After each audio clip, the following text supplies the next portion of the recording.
This is the tutorial for the Discovering the Grid assignment in the ART159 Graphic Design Layout class. What we're looking at here is the module in Canvas that aligns with the Discovering the Grid assignment. And as you can see, there are multiple tabs up at the top here. The first tab being the assignment sheet, which includes all the written instructions about the assignment. The second being the tutorial, which is where you'll find this video, as well as previous examples, which you can see how other students have completed this project, and the template that is used for the assignment. The file that is used for the template here is an InDesign file. We can see that because of the extension at the end of the file, INDD. It lets us know that's an InDesign file. When you download that, you will be able to open it in Adobe InDesign. So coming over to Adobe InDesign, I've already downloaded this file, so I'm going to go ahead and click this open. And what you'll see here is that when we open the file, we have one single page, which has some information on it. So the first thing we're going to do is we're going to place the spread that you have found for the assignment into the file, and then we're going to make some duplicates of that page. So for this assignment, you're going to be working with two different spreads, one being a single page spread, the second being a two-page spread. So for the tutorial here, I'm going to go ahead and use a two-page spread, and you can replicate this process for the one-page spread as well. So at the end of this assignment, you're going to have 6 pages within this InDesign file. You're going to save this out as an InDesign file so that you have a working file to always come back to. You're also going to export this as a single PDF with multiple pages, and that PDF is going to be what you'll upload to Canvas in the assignment section. So looking at InDesign here, the first thing I want to do is I want to come up to the very top and go into Window, Workspace, and I want to make sure that everybody's working in the Essentials workspace so that we're all seeing the same thing. I'm going to go ahead and just reset my Essentials workspace to assure that I'm seeing the same thing that you guys are as well. And we can see over here that in this workspace on the right hand side we have our Properties tab, which gives us all the instructions, in this case related to the document. That changes depending on what tool you're using. So if I come over to my type tool, for example, and select that and come into this space, it's going to give me additional options within that property tab related to the typography that I'm working with. So depending on the tool that you're working with, that properties tab will reflect the tools, the manipulation of that tool that's available. And then right next to that tab is the Pages tab. And currently we only have one page here. So again, the first thing I want to do is drop in the spread that I have found to be used for this project. So I'm going to come on over here and I'm going to use the rectangular frame tool. You should see that in your tool panel over on the left hand side. It's a square with an X through it. And I'm going to come over here and create the rectangular frame tool within this sort of purple box that I can see here within the guidelines of my template. So I'm just going to click and drag, and it should automatically snap to each one of those corners. And now I can see that I have this placeholder here ready for an image. So at this point, I can go ahead and go up to File and Place. And I'm going to simply locate the image that I have either downloaded or taken myself to be used for this project, which is this one here.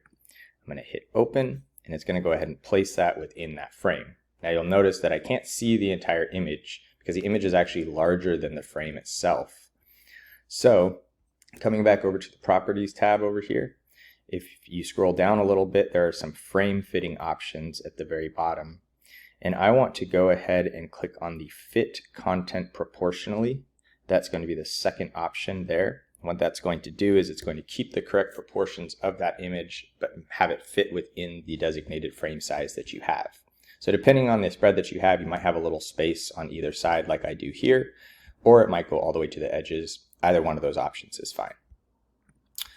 So that's the first step. I have my image in the first page here. And I'm going to go ahead and then move on to the next step, which is going to be creating my guidelines. So based on my Pages tab over here, again, I can see that I have my single page with that image in there. I'm going to go ahead and right click on that and click the duplicate spread option. And you'll see that when I do that, it creates an additional page that looks exactly the same as the second one. The only difference is now it has this page 2 versus page 1. So coming back into this page 2 here, I'm going to leave page 1 the way that it is. I want to go ahead and create my guidelines. The way that we're going to do that is we need to be able to view our rulers. So I can see that I have my rulers in the workspace here. If for some reason you don't see those rulers, go into your top toolbar and go into View, and you're going to come over to Show Rulers. Mine right now says Hide Rulers, but yours would say Show Rulers if yours aren't showing. And when you click on the Show Rulers, you'll then see those here. The beauty of this is if I click into one of those rulers, click and hold, and drag all the way down into the page, it will allow me to drag a guideline wherever I see fit. So essentially for this particular project, I want to start going through top to bottom and designating where these images and text boxes start and stop. So I can see that I went to the top of that text box right here, but I see that this image here, the top of the woman's hat on the right hand side, goes a little bit higher than that. So I'm going to go ahead and create an additional guideline there and continue to move down the space anywhere where I see some sort of information that is starting and stopping, like the top of this image here, the bottom of this image over here. We'll start on the left-hand page. The top of the text box is over here on the left-hand page, bottom of the caption box over here, and then the bottom of the text boxes over here as well. And if you start working on this and you realize you need to add one later on, that's not a problem. I'll jump back over here to page 2 and just start calling out any of these additional areas where I need to place some sort of guideline within the space. And you're trying to get those as close to the image or the text box as possible. That one was a little bit off, so I'm going to go ahead and redo that, zoom in here just a little bit, try to get right on top of that image there.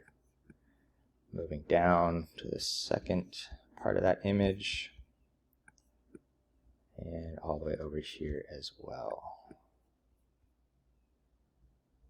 And I can actually, I'm going to just simply select on this line and just simply move it up slightly because I think it was just slightly off. So I think I have most of those guidelines going from top to bottom. I'm going to do the same thing moving left to right. So starting over here on the left, I'm going to click on the ruler on the left hand side, start to come in and place those guides wherever I see some sort of information that is starting and stopping. Now this isn't a good thing to pay attention to. If we look at this caption here within the red box, I have two areas where I could place this. I could either place this on the outside of the box like that, or I could also place it next to the text. So I'm going to actually do both because there might be some sort of gutter here that I'm going to be able to define later on.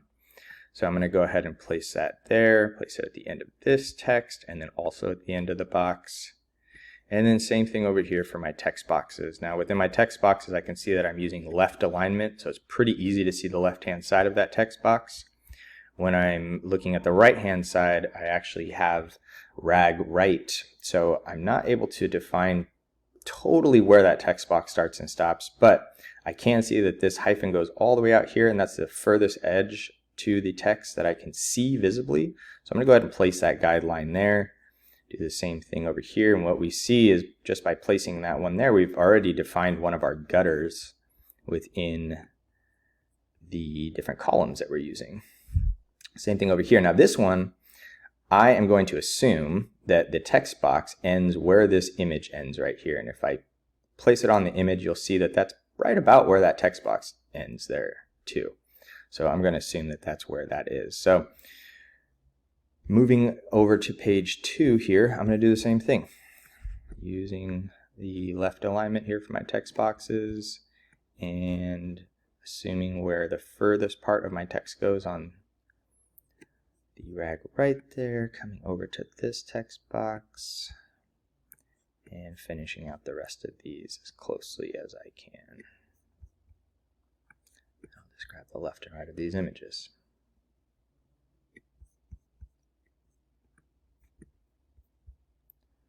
Okay, we're going to get started with that there. So at this point, I have the majority of my guidelines in here. I probably want to go in and do my running footers down here for Fashion Magazine as well. In fact, I'll go ahead and just do that really quickly. And if there was anything else that I needed to do, potentially these caption boxes, so on and so forth, now would be the time to do that.